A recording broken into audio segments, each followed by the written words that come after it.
Good afternoon. We now have Chapter 3, The Themes of Art. We're going to look at this little study guide first, and we see the representation of the world, the power of imagination, the idea of the beautiful, and then surrealism and the vanitas tradition. And we'll go over these 5 terms in the present chapter. This is a Claude Monet painting. It's a regatta, kind of a race, a gathering of sailboats. And we're going to start by talking about this painting on this subject of the themes of art. I'm going to start with a quote by Monet, which is in your textbook, but it's a nice quote which kind of sets, I think, an appropriate tone for this chapter and this lecture. Quote, "When you go out to paint, try to forget what objects you have before you, a tree, a house, a field, or whatever. Forget about them. Merely think, here is a little square of blue, here is an oblong of pink, here a streak of yellow, and paint it just as it looks to you, the exact color and shape, until it gives you your own naive impression of the scene before you." End quote. So, this is a little quote from Claude Monet talking to an American painter, Lily Cabot Perry, about how he goes about being an impressionist. And his quote is an oversimplification. He's being a little bit jestful in his simplification. But again, Monet is considered part of the French painting movement called the Impressionists, who painted in the late 19th century. And again, they're not trying to paint exactly the way a scene seems. They're not painting the exact details, but rather they're trying to capture this fleeting and transitory scene. As I mentioned in the last chapter, when we look at the Monet's grain stacks, he's capturing the world. He's interested in representation of the world, but he's not interested in accurately capturing each little detail. He's capturing the impression or the atmosphere of the whole situation. Let's compare that to some other artists. This is a much older work of art by Albert Dürer. It's called The Great Piece of Turf. And it sets up some interesting ideas for us. Here we see, within this category of representing nature and representing the world around us, we see this desire to represent nature that so often happens in the world of visual art, especially in Western art. And this derives from a tension between the natural world's transcendence and the relative permanence of a work of art. For example, these beautiful little weeds and reeds and this little piece of turf, these delicate flowers, well, they're not going to last forever. In fact, if you came back the next day, they would look very different. If you came back a week later, I'm sure they would be gone or dead or have grown bigger, or the flowers would have bloomed, or who knows what could have happened.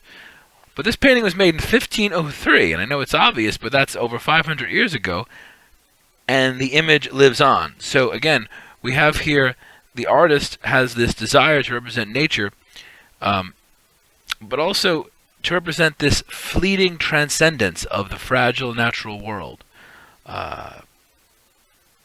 This is a wonderful watercolor painting by Albert Dürer, made 500 years ago, that documents the fertile density of this summer pasture.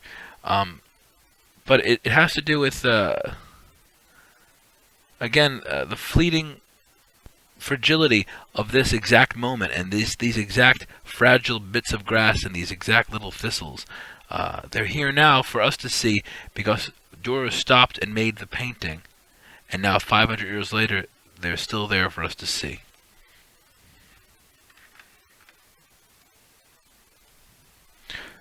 So again, I just want to stress in this Dürer painting that there's a fragility in nature and a temporality in nature, and these little plants are going to be gone in just a few days or hours. But now, 500 years later, we can look at this little German piece of land, and we can see the species, the daisy, the dandelion, the yarrow, and the speedwell. And this is really an interesting thing. The word biology hasn't even been invented yet. This is 500 years ago, and Dürer has made this painting which celebrates this temporality. So again, this is a painting that certainly is one of the themes of art, and that it is a representation of the world. But when we start to wonder why an artist chooses to represent the world, one of the reasons is because paintings and sculptures last a really long time, and some instances in the world are temporary and fleeting. And here, Dürer has been able to capture this scene for all these years.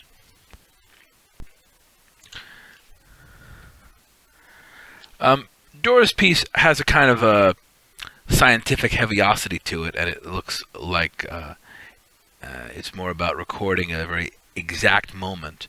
Earlier, before that, we saw the Monet piece, and I talked about Impressionism and how that captured the kind of the generality and the kind of fleeting feel of the piece. Both the Regatta and the piece of turf have in common that they record something that will end quickly. Perhaps Dürer's piece is a more scientific approach, and maybe Monet's is more poetic. But both of them do represent the world. Here we see another work of art by a contemporary and friend of Monet's, Renoir, Pierre-Augustin Renoir, and here we can see a little bit more about representing everyday life. So again, if life is a fleeting event, experience in life is even more so. A traditional theme in art is capturing these experiences, especially the more pleasant ones, in the form of a painting category called genre painting. Here we see Renoir's Luncheon of the Boating Party, which depicts an afternoon gathering on a restaurant terrace. The Impressionist brushstrokes seem to add the sensual reality to the scene. So we've got now, this is kind of an important painting also, or an important category of painting, because 1880, when this painting is made, is more or less at the beginning of the middle class. Before the Industrial Revolution, you've got rich people and poor people, and no one in between. You've got rich people, and then you've got serfs who work the land around them. You've got rich people, and they've got their servants. You have the landowners, and those who work the land around that landowner. But around 1850, the Industrial Revolution happens. The light bulb's invented, technology starts changing, and the middle class is invented. The middle class develops through this industrialization and through education and through an increased quality of life. Well, once you've got a middle class, this is kind of important, simple but important. Once you've got a middle class, you've got regular people, more or less people like you and I, people who get to go to college, regular people. Because before then, there were universities, but only for the very, very elite. Once the middle class is invented or developed or evolves, you've got regular people who aren't royalty.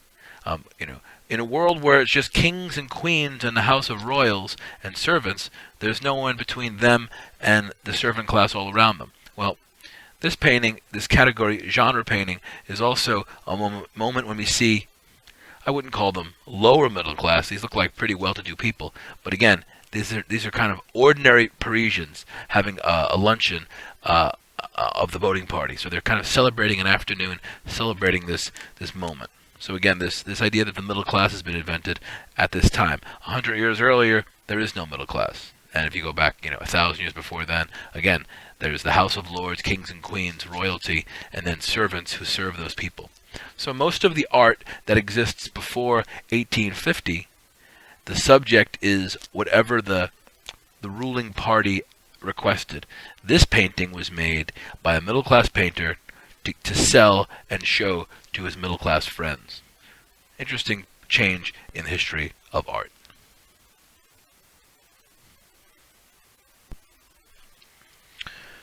Making things and creating space. One of the purposes of art is to make everyday things, such as utilitarian objects, be more beautiful or more pleasurable to see. Westerners often see the objects of African or Native American or Asian cultures as works of art, which were not intended to be works of art. However, the same objects in those cultures of origin might have a far greater significance than just being a work of art. Such items might be sacred tools or other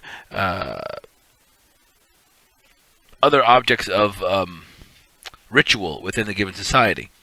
Um, Often utilitarian objects, and a utilitarian object means an object that has utility, a function, like a fork or a spoon or a coffin. In particular, now we're looking at a coffin. This is a coffin in the shape of a cocoa pod, and it's made by a Ghanese artist, Kan Kui, and he was asked by his dying uncle to build a coffin in the shape of a boat. And he made a coffin for his uncle in the shape of a boat, and soon these coffins became popular within his community. He produced coffins in many shapes. He made coffins in the shapes of cars, a Mercedes-Benz being the most prestigious. He made them in the shape of a fish, of a whale, of a fishing boat. I saw one in the shape of a pair of high-top basketball sneakers, and this one is in the shape of a cocoa pod. It's called cocoa pod coffin. Anyway, when these coffins were brought to the United States and put on display in San Francisco, art dealers and art collectors kind of marveled at them, and they soon became, interestingly enough, they became works of art in America and actual functional coffins in the artist's native Ghana. So here's a case where an artist made objects that had both utilitarian function in his homeland and aesthetic appeal in the West, in America. I think they're fascinating and wonderful, and I know that my grandmother and my mother would have been very upset at this. They would have seen it as perhaps being disrespectful or too whimsical for a proper funeral in their opinion, and that's an ethnocentric thing. We talked about that last chapter. So now, ethnocentrically, this seems a little too outlandish for the culture I grew up in, but I think they're kind of wonderful. And the cocoa pod is where coffee comes from. I'm sorry, chocolate comes from the cocoa bean, and the cocoa pod is a big part of farming industry in the Ivory Coast of Africa and Ghana. So this symbol is a symbol, perhaps, of what this man did for a living. And I mentioned earlier, the Mercedes-Benz and the 747 were also symbols of wealth and status. Anyway, I personally wonder when these will catch on in America. I don't know if we want wooden carved coffins that have this kind of slightly folk art feel to them, but I could see, I know of some exotic celebrities in America who've been buried in kind of outlandish kind of coffins. Perhaps this will catch on one day. I don't know, but it might. Anyway, this is this interesting play between the utilitarian object and the aesthetic object, and we'll talk more about that distinction as we move along. This is a kimono, and a kimono is a traditional Japanese dress. Perhaps the object upon which cultures lavish their attention most is clothing. You can judge a person by what they're wearing, and you're not often too wrong in terms of their social status and their wealth. I'm a university professor, and sometimes I dress like a schlep, and if I go into a store, I sometimes wish I would have been more appropriately dressed for someone that has my role in society. Or sometimes you all might want to get overly dressed up for a job interview because you want to make a great presentation. My point being that, You've all heard the saying, the adage that the clothes make the man. Well, again, cultures throughout the world lavish their attention on clothing. Much more than just protecting your skin, which is what clothing was invented for, to protect the body from the elements and from temperature. Clothing tells others who you are. They tell you your taste, they tell you your self-image, and they tell you, although it can be exaggerated, clothing tells you your social status. This is an actor's kimono, and it was designed as an aesthetic object, and that is one intended to stimulate a sense of beauty and aesthetic delight in the viewer. Anyway, this piece of fashion explains the character status and, in this case, dignity. Most of us try to apply an aesthetic sense to the places in which we live. We decorate our homes with pictures. We choose apartments based on visual appearance. We plant flowers in our gardens, and we do all this in a pursuit of an aesthetic appeal. We want our city planners and government officials to work with us to make our living space more appealing. That's all kind of this desire for the aesthetic. Public space is especially subject to aesthetic treatment. We're looking now at the Gothic cathedral called Sainte-Chapelle. We saw the stained glass windows yesterday or day before when we talked about iconography, and you saw the three wise men above the nativity scene. That's in this beautiful, beautiful cathedral, this tiny 12th century cathedral in Paris called Sainte-Chapelle. Many people feel it's the most beautiful Gothic cathedral ever made, maybe the most beautiful house of worship in the Catholic religion. It's really quite amazing. It's just full of these walls of stained glass and these elegant Gothic arches and all this information. Anyway, it was built to house reliquary objects. A reliquary object means Catholicism is a wonderful religion because they don't have. Although we have to have faith in Catholicism, they also all great cathedrals have to have a reliquary object. A reliquary object is an actual piece of the history of Catholicism. The crown of thorns that Christ wore on the cross is housed in Sainte-Chapelle. Now, I'm not a forensic scientist, and I can't carbon date it to make sure it's the right age, although they claim this is the actual crown of thorns that Jesus wore when he was crucified. And it's in a very elaborate box with the most fantastic gold and lavish jewels all around it. Anyway, the whole of Sainte-Chapelle is conceived of as a shrine or a highly aestheticized house of worship that is intended to express through visual information and through aesthetic decisions, express its purpose, which is to be a house of worship and a building where you can have a spiritual enlightenment. And that's an important consideration when we think about the role that artists play.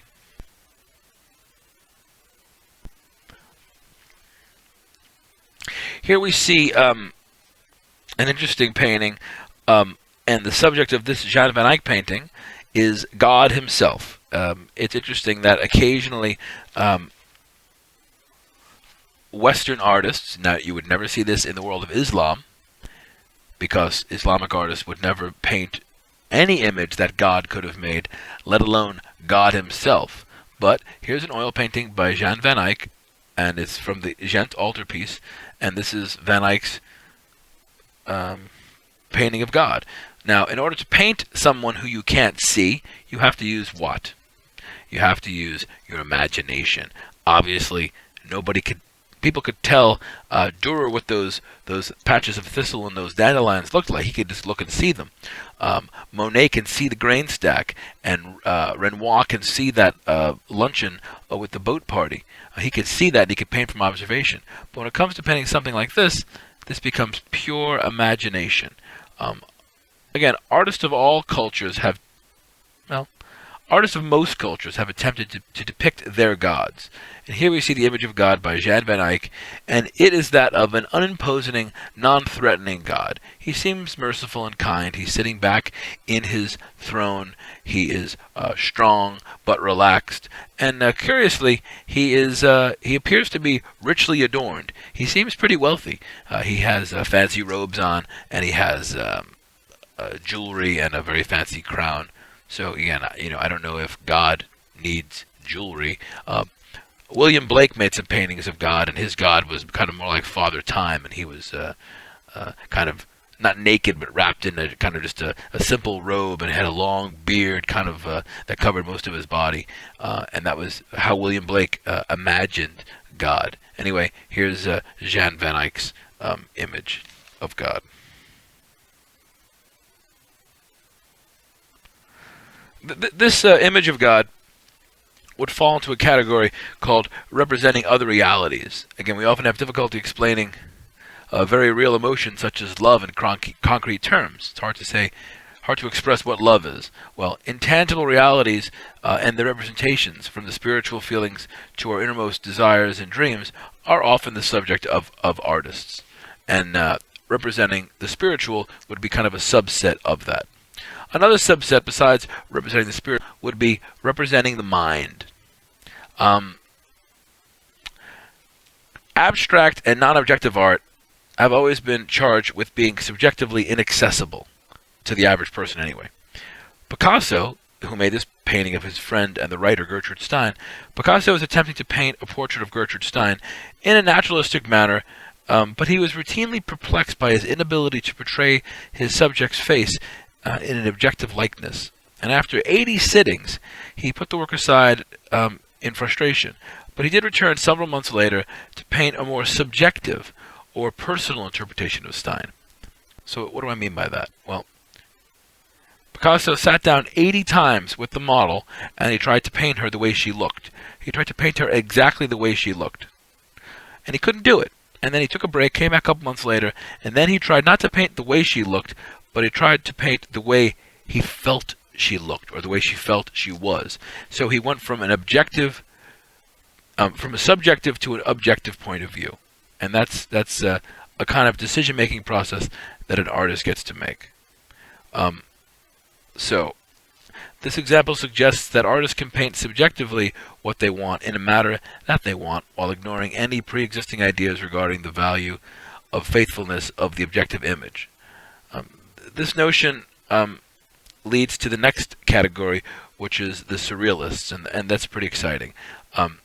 Before I move ahead, let me just repeat that because it may have been confusing. Picasso tries to paint his friend, the writer Gertrude Stein. Here she is, and he's having a hard time making an objective painting of his subject. The word object is in the word objective. He's trying to make an objective painting of the subject. He's trying to paint her just the way she looks, objectively. He finds after 80 sittings that he cannot paint her objectively, and he takes a break. He comes back a couple months later, and he paints her more subjectively, meaning he stops worrying so much about the way she exactly looks, and he starts painting her the way he, the artist, feels she looks or feels she is. So this gives him huge artistic license, and it's in my opinion why this painting looks at least a little bit like Picasso. It looks like Gertrude Stein, but it also looks like Picasso. Some art historians have argued that when he came back to the painting, it turned into a hybrid, kind of part Gertrude Stein and part Picasso. Anyway, talking a little bit about the difference between objective and subjective in artwork. This idea of being subjective and really putting your own ideas and your own even imagination into a work of art leads us to the next category, which I think most of you will enjoy. This is a very, very famous painting by Salvador Dali called The Persistence of Memory. And it's a really wonderful, odd painting. It's the one with the melting clocks. I don't know how many paintings you all know, but maybe you know this one. This is this strange, dreamy landscape with melting clocks and this strange kind of looks like a deflated head or deflated face on the ground. You can't tell if it's a washed up sea creature or what it is. But it has melting clocks on it. One over this kind of fishy thing and one on this geometric square, and then even one melting clock hanging over a dead tree branch, all on the beach line. Well, this is part of an art movement from the 1920s called the Surrealists. And the Surrealists are artists that painted not what they saw, but what they saw in their imaginations. Surrealism means beyond the real. So, we spoke yesterday about categories of representation. Well, this has a high degree of representation. This is not an abstraction. This is a reality. However, it's not awakened reality. This is a reality from your dreams. And as real as I am, and as real as you all are, at night when you sleep, your dreams are real. So the Surrealists really wanted to talk about that in their artwork, and it became a subject for the power of imagination. And they were talking about how it was real. Even though it was in their dreams, it was real. And they coined the term surreal, which means kind of from the dreams or dreamy. Andre Breton is one of the leaders of the Surrealist movement, and he suggests that artists can paint subjectively what they want in a manner that they want, while ignoring any pre-existing ideas regarding the value and faithfulness of the objective image. Again, this notion was really stressed by all the Surrealists, and one of the quotes by Breton is that the primary mistake of a painter was, quote, when they assume that a model could be derived only from the exterior world. Again, they're saying that the exterior world, when we're awake, is not the only subject we should be looking at when we make art. That we can also look at the interior world of your subconscious, of your dreams, and of course, of your imagination. In this painting by Dali, called The Persistence of Memory, Salvador Dali creates a landscape that seems removed from both time and consciousness. It seems like an unconscious moment. Although it might seem kind of dreamy and trippy to you all now, just imagine how fantastic this was in 1931. This painting is very, very, very tiny. It's only 9 by 13 inches. It's only a little bigger than a piece of photocopy paper, but it's a wonderful image nonetheless. Okay, here's a painting by Robert Motherwell made in the 1950s. Motherwell is a non-objective painter who works in the model of the abstract expressionists, of which he's a member of the movement. The painting is called Elegy to the Spanish Republic, and it's number 39. He made lots of these paintings, all kind of very, very similar. The Surrealists explored subjectivity or non-objectivity even further through an exploration of the subconscious, as I mentioned. And to the Surrealists, the reality of the dream held more subjective reality than the observations of everyday life. So that was the last image. This point is further emphasized by the artist we see here by Robert Motherwell, who, in referring to his extremely non-objective work, such as this one, Elegy to the Spanish Republic, he makes a very, very interesting statement, and I like it a lot, and I hope you can understand that. I'll read it twice if I have to. Motherwell talks about this non-objective work of art in the following way. He states, quote, I never think of my paintings as abstract. Nothing can be more concrete to a man than his own felt thought, his own thought feelings. So again, quote, I never think of my pictures as abstract. Nothing can be more concrete to a man than his own felt thought, his own thought feelings. So what Motherwell is saying about his work here is, don't call it abstract. Don't call it non-objective. This is he's saying this is a representation of his feelings.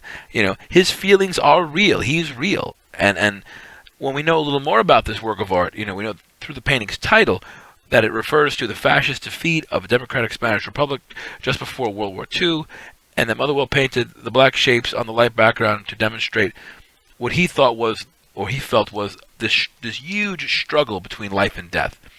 So, I don't know if I or you would get all that from the painting. I mean, it's called Elegy to the Spanish Republic. Maybe we'd think a little bit about history.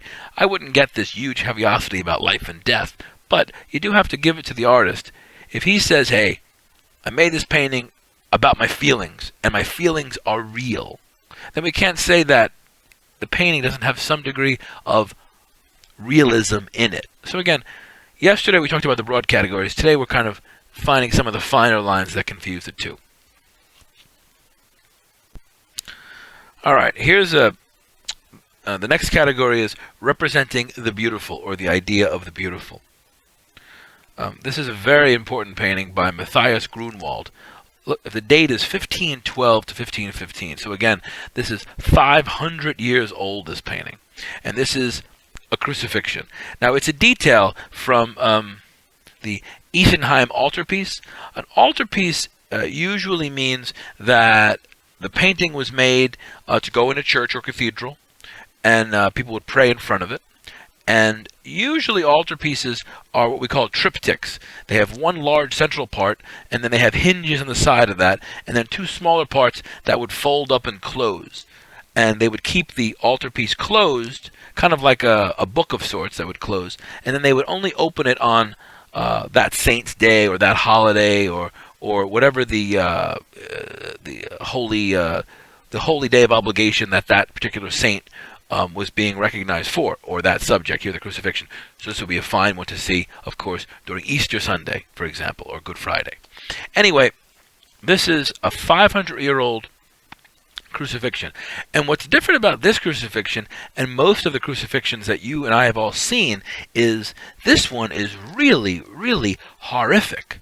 Look at the anguish in Jesus' hands as those spikes have been driven in. You can see the pain as his arms are being stretched, and if you look down at the feet, the spike has been driven through the feet there, and you can see the blood pouring out, and it's horrific and very graphic, and it's full of pain and anguish and torment, right?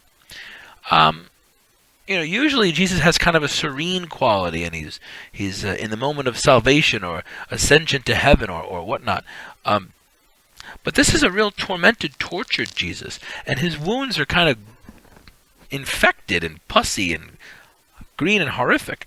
I saw this painting, 20 years ago when I was in Germany, and it really stayed with me because, most of my church experiences were, more about a traditional notion of spiritual transcendence. But this was really hard hitting. I mean, look at the blood pouring out of the wound in Jesus' side. It's just pouring out like a fresh cut. So, what's my point? Because we're talking about the idea of the beautiful. Well, it's very, very important. This is not beautiful. This is a work of art, and it is not beautiful, and it's 500 years old. So we need to keep in mind, and I will drive this point home throughout the semester, that art does not need to be beautiful. One of the roles of art is to not be beautiful. It doesn't exclusively need to be beautiful. And let's talk about that a little more. So, this is a Matthias Grunwald's crucifixion, and is one of the most grisly known depictions of Christ on the cross. The work raises questions about art and beauty. Can that which seems to be ugly also be art? Can the ugly be made by the artist to appear beautiful? And let's keep something in mind about how this work was intended to function, because once you understand where this painting was originally intended to go, you might have more admiration for it. This painting was designed to sit in a 1512 hospital chapel to console patients. And if you think about being in a 15th century hospital, long before anesthesia, long before modern medicine, 15th century, if you're in a hospital, you're in a pretty bad way. I mean, in those days, if you had an abscessed tooth, you died. Anyway, 15th century, this is a painting that goes into a hospital chapel, and it's there to console patients in their knowledge that Christ, like them, endured terrible suffering. You're in a hospital, you're suffering, 15th century, you're really suffering.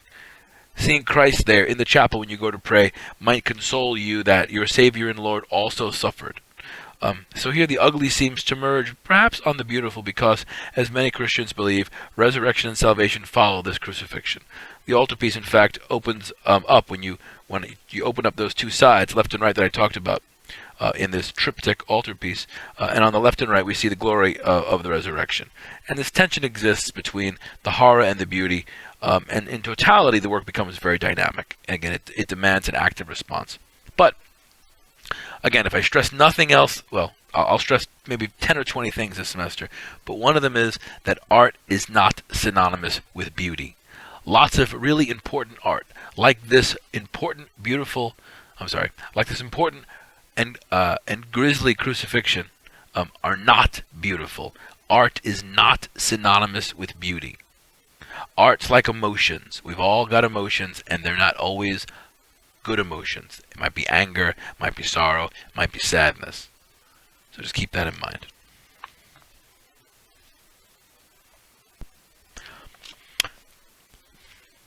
This is a still life, or vanitas. And the vanitas tradition is on your study guide, so here's the last word we have on that sheet for today. We did surrealism, and now we're doing the vanitas tradition. The vanitas tradition is based on a kind of a sobering reality. The vanitas tradition illustrates the tension between the fleeting earthly existence of the viewer, you and I, and the finality that all things are gonna die. Again, the material versus the spiritual. All vanitas paintings are small. This is 11 by 14 inches, and they were done, and they called them cabinet paintings, and you would keep them really in your cabinet when your guests came over in the 15th and 16th century. You would take out your vanitas painting, the still life. And I don't want to be too depressing, but you can hear me now because you are alive. I hope I'm still alive while you hear this, although now through the magic of recording, who knows what can happen. Maybe this will play on for years and years after my death. I don't think so. I'm being morbid and depressing for the point of expression. Everything that was ever born on the planet has died or will die. Vanitas paintings stress this reality. If you look at these three subjects we have in this still life, we have at left a beautiful bud in a bud vase, but it's no longer on the plant. It's been snipped and put into some water. It's blooming and it's beautiful and perhaps it's fragrant, but in a day or two it's going to bend over and be dead. On the right we have an hourglass, sands of time running out. And in the middle we have a skull, a reminder that one day we're all going to be gone. Vanitas paintings are about this, again, the tension between the physical and the spiritual, between the material and the spiritual. They're about the death of all things. And from the Dead Poets Society, they're kind of intended to remind us to seize the day and to not take life for granted, because one day we're all going to be the central subject in this still life. And the grains of time are running out on all of us. So this painting is supposed to be a motivator to get you to live your life to the fullest and to get something done. Again, we're talking about the subject of beauty, and the kind of beauty here is not traditional beauty. It's something else. So again, here we have an aesthetic work of art that is not beautiful. It's something else. Yet it is still art, because as I've stressed, art is not synonymous with beauty.